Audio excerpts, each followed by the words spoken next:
dingoes, the discordant croaking of tree-frogs, might well shake the nerves of the solitary watcher. That is the theater for the drama.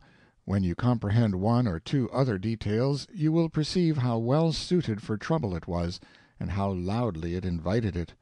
The cattlemen's stations were scattered over that profound wilderness, miles and miles apart, at each station half a dozen persons.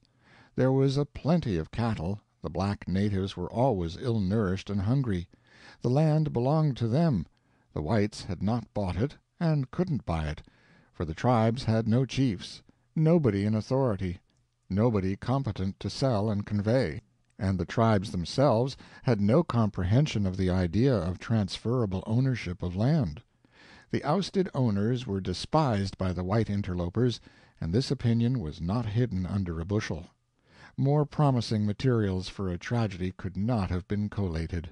Let Mrs. Praed speak. At Naini Station, one dark night, the unsuspecting hut-keeper, having, as he believed, secured himself against assault, was lying wrapped in his blankets, sleeping profoundly. The blacks crept stealthily down the chimney and battered in his skull while he slept. One could guess the whole drama from that little text.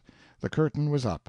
It would not fall until the mastership of one party or the other was determined, and permanently. There was treachery on both sides. The blacks killed the whites when they found them defenseless, and the whites slew the blacks in a wholesale and promiscuous fashion which offended against my childish sense of justice. They were regarded as little above the level of brutes, and in some cases were destroyed like vermin. Here is an instance. A squatter whose station was surrounded by blacks, whom he suspected to be hostile, and from whom he feared an attack, parleyed with them from his house-door. He told them it was Christmas time, a time at which all men, black or white, feasted, that there were flour, sugar-plums, good things in plenty in the store, and that he would make for them such a pudding as they had never dreamed of, a great pudding of which all might eat and be filled. The blacks listened and were lost. The pudding was made and distributed. Next morning there was howling in the camp, for it had been sweetened with sugar and arsenic. The white man's spirit was right, but his method was wrong. His spirit was the spirit which the civilized white has always exhibited toward the savage, but the use of poison was a departure from custom. True, it was merely a technical departure, not a real one. Still, it was a departure, and therefore a mistake, in my opinion.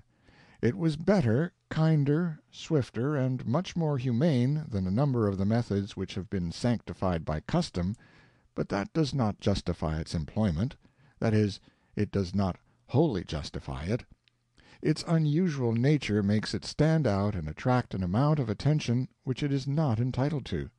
It takes hold upon morbid imaginations, and they work it up into a sort of exhibition of cruelty, and this smirches the good name of our civilization, whereas one of the old harsher methods would have had no such effect because usage has made those methods familiar to us and innocent.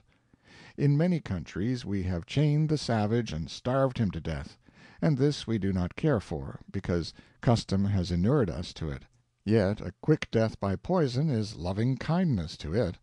In many countries we have burned the savage at the stake, and this we do not care for, because custom has inured us to it. Yet a quick death is loving-kindness to it.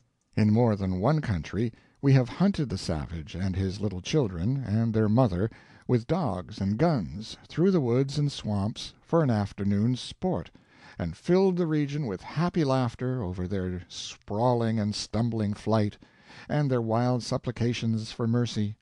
But this method we do not mind, because custom has inured us to it. Yet a quick death by poison is loving-kindness to it.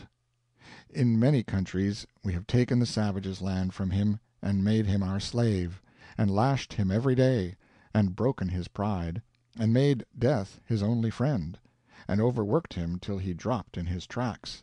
And this we do not care for, because custom has inured us to it. Yet a quick death by poison is loving-kindness to it. In the Matabeleland today, why, there we are confining ourselves to sanctified custom, We Rhodes Bait millionaires in South Africa, and dukes in London, and nobody cares, because we are used to the old holy customs, and all we ask is that no notice-inviting new ones shall be intruded upon the attention of our comfortable consciences. Mrs. Praed says of the poisoner, "That squatter deserves to have his name handed down to the contempt of posterity." I am sorry to hear her say that. I myself blame him for one thing, and severely, but I stop there. I blame him for the indiscretion of introducing a novelty which was calculated to attract attention to our civilization. There was no occasion to do that. It was his duty, and it is every loyal man's duty to protect that heritage in every way he can, and the best way to do that is to attract attention elsewhere.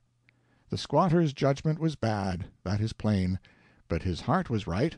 He is almost the only pioneering representative of civilization in history who has risen above the prejudices of his caste and his heredity, and tried to introduce the element of mercy into the superior race's dealings with the savage. His name is lost, and it is a pity, for it deserves to be handed down to posterity with homage and reverence. This paragraph is from a London journal. To learn what France is doing to spread the blessings of civilization in her distant dependencies, we may turn with advantage to New Caledonia. With a view to attracting free settlers to that penal colony, M. Fayette, the governor, forcibly expropriated the Kanaka cultivators from the best of their plantations with a derisory compensation, in spite of the protests of the Council General of the island. Such immigrants as could be induced to cross the seas thus found themselves in possession of thousands of coffee, cocoa, banana, and breadfruit trees, the raising of which had cost the wretched natives years of toil, whilst the latter had a few 5-franc pieces to spend in the liquor stores of Noumea. You observe the combination? It is robbery, humiliation, and slow, slow murder through poverty and the white man's whiskey. The savage's gentle friend, the savage's noble friend, the only magnanimous and unselfish friend the savage has ever had, was not there with the merciful swift release of his poisoned pudding. There are many humorous things in the world, among them the white man's notion that he is less savage than the other savages. See chapter on Tasmania, post. End of chapter 21.